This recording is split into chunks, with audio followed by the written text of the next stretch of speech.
In today's biased news, the death toll in Gaza passes 10,000. The United States sends a nuclear submarine to the Middle East. And Colombian peace talks hit a roadblock.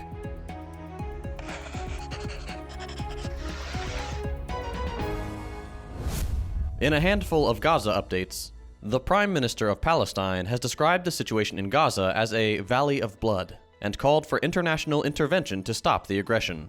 The latest casualty figures report 10,022 killed and 24,808 wounded in Gaza, as well as 155 killed and 2,100 wounded in the occupied West Bank. UNICEF reports that nearly half the casualties in Gaza, 4,800 of them, are children, and those who survived are struggling both physically and psychologically due to ongoing attacks. It's estimated that 1 child dies and 2 are injured every 10 minutes due to Israeli airstrikes.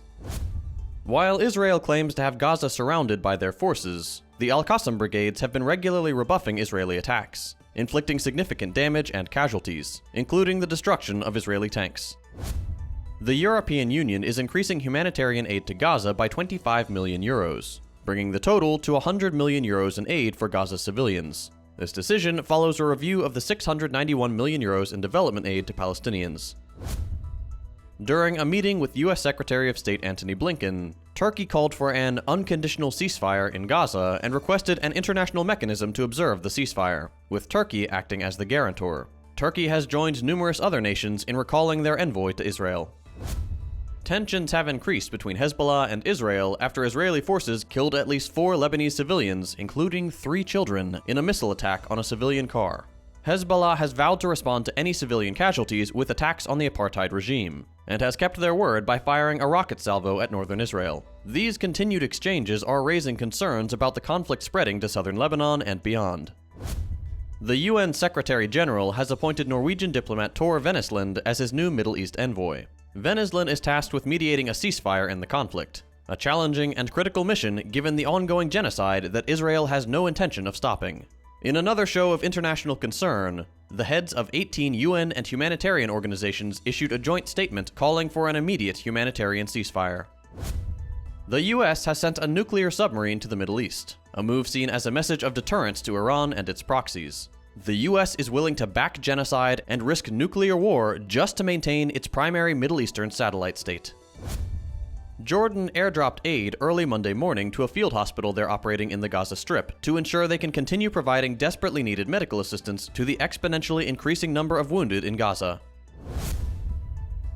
In Colombia, the primary dissident group known as El Estado Mayor Central, or EMC, has chosen to suspend peace talks with the Colombian government. This group is made up of former guerrillas who did not disarm when the Revolutionary Armed Forces of Colombia accepted a peace deal in 2016.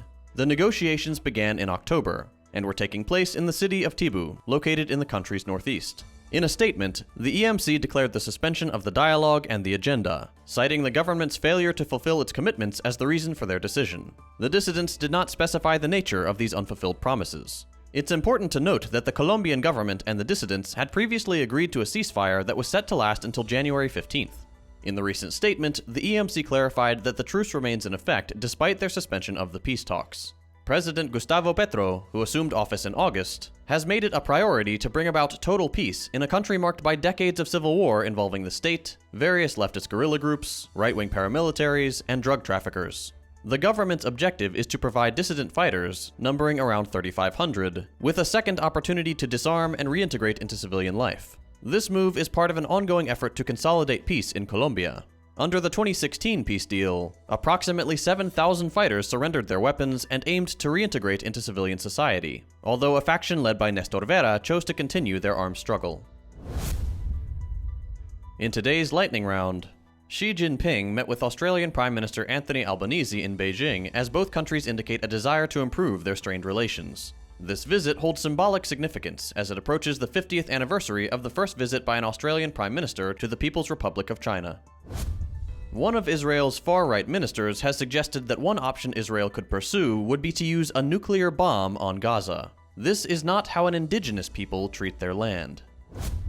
The Turkish president criticized the West for expressing concern about civilian casualties in Ukraine while not taking action regarding the genocide in Gaza. U.S. Secretary of State Antony Blinken visited Turkey to address these tensions as anger against Israel and the West grows in Turkey, the wider region, and the rest of the world.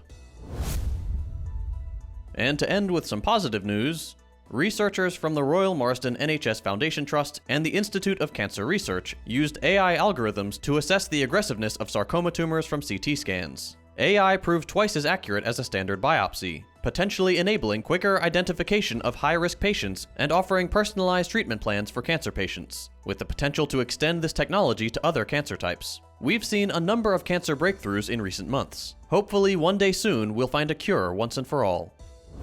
That's all for today. We'll be back day after tomorrow with more news. If you'd like to see longer episodes with more in-depth analysis, consider becoming a patron so we can grow and expand.